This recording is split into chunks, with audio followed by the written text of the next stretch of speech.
তো বন্ধুরা, আগের দিন রাতে আমরা খেয়েছিলাম রেস্টুরেন্ট স্টাইলের চাউমিন। আমি পারি না, কিন্তু আমি চেষ্টা করেছিলাম চাউমিনটা রেস্টুরেন্ট টাইপের মানে স্টাইলের বানানোর।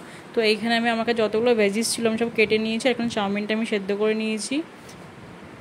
আমার কাছে এখানে ছিল ক্যাপসিকাম, পেঁয়াজ আর কাঁচা লঙ্কা, এছাড়া কিছুই ছিল না। তো আমি এইগুলোকে একদম সুন্দর করে ছোটো ছোটো করে কেটে একদম সেদ্ধ করে হালকা এটাকে ফ্রাই করতে হবে। বেশি ফ্রাই করলে কিন্তু হবে না, বেশি ফ্রাই করলে একটু শক্ত টাইপ হয়ে যাবে। তো এই জন্য বেশি ফ্রাই করতে হবে না, হালকা একটুখানি বয়েল করে নিলে তারপরে এর মধ্যে ভিনিগার, সয়া সস এইগুলো সব মানে আমাদের যে বেসিক মশলাগুলো থাকে সেগুলো অ্যাড করে ভালো করে সুন্দর করে হালকা হালকা করে ভেজে নিতে হবে।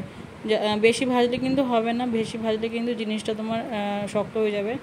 তো বন্ধুরা, সুন্দর করে সবজিগুলো ফ্রাই করে নিয়েছি। আর আমি এদিকে কিন্তু চাউমিনটা সেদ্ধ করে তার মধ্যে কিন্তু ফ্রিজে ঠান্ডা জল দিয়ে রেখেছিলাম, যাতে দলা পাকানো ভাবটা যাতে না হয়। অনেক সময় কী হয় জানো তো, আমাদের এই চাউমিনটা একভাবে ঢেলে রাখলে না অনেকটা তোমার দলা দলা পেকে যায়।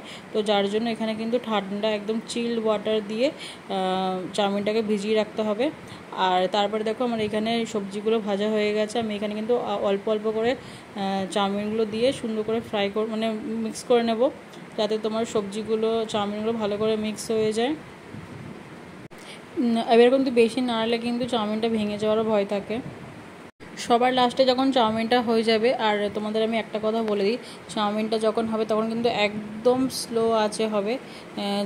বেশি জোরে গ্যাসটা করে দিলে কিন্তু চাউমিনটাও লেগে যাওয়ার ভয় থাকবে কড়াইতে। তো যখন চাউমিনটা আমাদের হবে, একদমই আমাদের গ্যাসটা কমে রাখতে হবে। আর সবার লাস্টে এই যে আমি এখানে ডিম ভুজিয়ে করে রেখেছিলাম, তো ডিম ভুজিয়েটা দিয়ে দিলাম। আর তারপর উপর দিকে দিয়ে দিলাম হচ্ছে ব্ল্যাক পেপার মানে গোলমরিচের গুঁড়ো। এটা কিন্তু মাস্ট, গোলমরিচের গুঁড়ো কিন্তু না দিলে কিন্তু ফ্লেভারটা আসবে না। তো সবার লাস্টে কিন্তু আমাদের এটা দিতেই হবে। আর এইখানে দেখো একদম আমি কিন্তু গ্যাসটা একদম কমেই রেখে কিন্তু নাড়াচ্ছি। আর আগেই বললাম যে বেশি নাড়ালে কিন্তু আবার চাউমিনটা যেরকম গোটা গোটা থাকে ওটা কিন্তু ভেঙে যাওয়ারও ভয় থাকে। আর এই চাউমিনটাতে কিন্তু কোনো হলুদের গুঁড়ো পড়বে না। তো বন্ধুরা, এখানে আমাদের চাউমিন আর চিলি চিকেন রেডি। তো তোমরা আমাকে অবশ্যই জানিও এরকম তোমরা চিলি চিকেনের সাথে চাউমিনের কম্বিনেশনটা কে কে পছন্দ করো। আমরা কিন্তু মাঝে মাঝে এরকম ডিনার করি। তো আমাকে প্লিজ তোমরা কমেন্টে জানিও তোমাদের এই কম্বিনেশনটা কেমন লাগে।